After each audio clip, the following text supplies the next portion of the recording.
Welcome here to a Bryant and Stratton College of Syracuse special with the men's basketball team. We're making history on Wake Up Call with Dan Tortora and through Dan Tortora Broadcast Media, with these media day interviews being the first ever at the school for Bryant and Stratton College of Syracuse.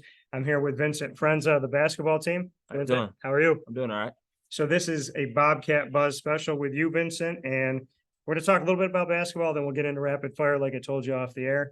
What got you into the sport of basketball? Why do you love this sport so much? Well, I can say, honestly, it was my little cousin. I was never a basketball player growing up. I was more just a regular video gamer playing, but he was taking me outside all the time to play basketball. And then, eventually I just got a hang of it and just liked it from there. So you got into it because of him. Yeah. What kept you in it? Why do you love it now? The competitiveness. I like to see myself getting better every year. I love, having the moments with my teammates. Mostly, I'm looking forward to that for this season too. Bryant and Stratton College of Syracuse. Why here? To be honest, after high school, I had a son, so I wasn't thinking about basketball at all. But Coach X inspired me to play again. He came, saw me at the YMCA gym. He gave me an opportunity, and I took it. So when he came out to see you, what did he say to you? What do you remember that conversation? When I first met X, he just told me that, you're a great player. I see you as many talents. So he said you'll be a great fit of the team. At first, I didn't want to take it because, it takes time out of work for my son, but then I managed to find a good job to maintain both life. So I was like, all right, I'll give it a try. So being a father, working, and being a student athlete, how do you put it all together? Well, I guess I could say shout out to his mother. She take a lot of credit of watching him, and just playing and working. It is hard for not seeing him, but I know working hard to try to go somewhere else after this and make it all worth it. For you, when you step out onto the court, obviously you're thinking about him. Yes. But what else is on your mind in that calm right before the game starts? That I got a lot to prove. That Syracuse have a lot to prove. I'm from Syracuse, so a lot of people don't respect our hometown. And I feel like playing here and going to nationals, winning, bringing back home a chip, it says a lot. Yeah, I would agree. Blue collar town, we definitely have a chip firmly planted on our shoulders. So yes, let's play some rapid fire. You get 2 questions, I get 2. Can be about anything. Nothing's pre-planned. So you can go first. Okay. Ask me whatever you want. What is something embarrassing that nobody knows? Oh my gosh, this is how we're gonna start. We're gonna start. Something embarrassing that nobody knows. Yeah, so you try to keep a secret. I mean, I'm big on sharing my comedy with the world, and I love comedy. So I tell a lot of my embarrassing moments publicly. So, man, if I could think of one, dial it up right now. Well, I guess one that I haven't told in a while is I had a tree frog stuck to my head down on vacation. Yeah, stuck to your head. So my buddy, we were coming back from a wedding. We were at Disney, and he was like, "I want to catch this tree frog," and I said, "All right, I'll get it for you," because I go out in the wild as a kid, and like we would build habitats for like newts and salamanders and all that. So I was like, I can do this. I've done this before. So I took a Jordan Almonds thing, dumped them all out, and it made like a little net. And so I went to catch the tree frog. I didn't realize how fast they are and how smart they are. And it jumped away. And I was like, all right, no big deal. I was like, did you see where I went? He's like, yeah, it's right over here. So I tried to catch it a couple times, didn't catch it. Then it was on a pole, and we were on the 2nd floor, and there was a guy that was, kind of refilling towels and whatnot there, custodial work.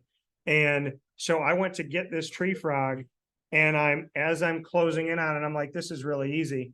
It looks right at me in the final second, and I look at him, and I go like this, and I didn't catch him. I had no idea where he was.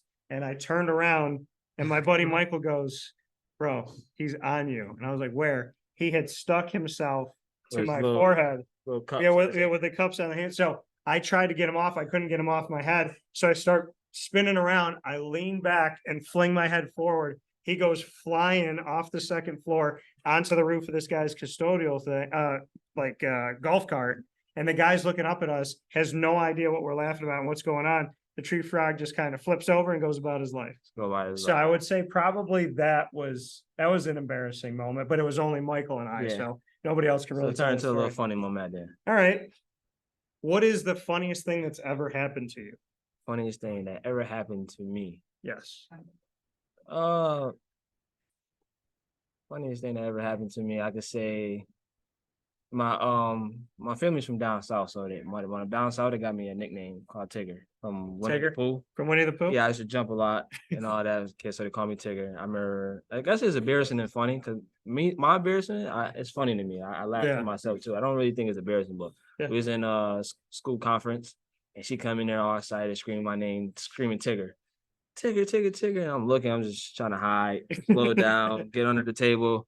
Yeah. They were like, "Who's that?" And then all year long, everybody's calling me Tigger. I guess that's it. That's the funniest moment for me after a while. We all just laughed about it. It's a joke every time. Yeah, nothing wrong with it. He is one of the positive. I mean, I would think like if you get that nickname, that's a good nickname. Yeah, Speed Tigger. He's always bouncing around, got energy, positive. positive, always positive. All right, what's your last one for me?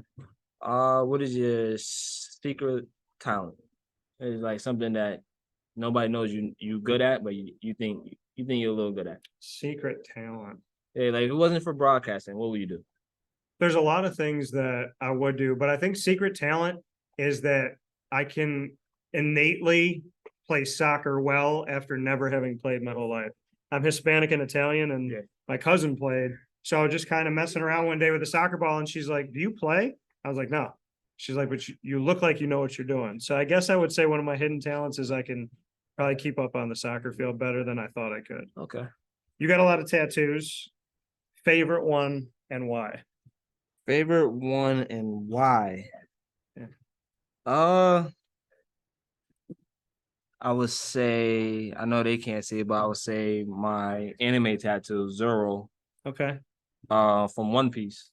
Because he just have his background story. I feel like it's just like mine. He didn't have a dad figure really. And then as a kid, he was bad. It's terrible, like getting in trouble, like kid stuff. And then he grew up to be like a mentor of other kids. He got high standards for himself, and he never take no for an answer. He's got that ego of him that never back down. That so I feel like that's one of my favorite tattoos. And then I got my son when he was born, what time he came out, and what year.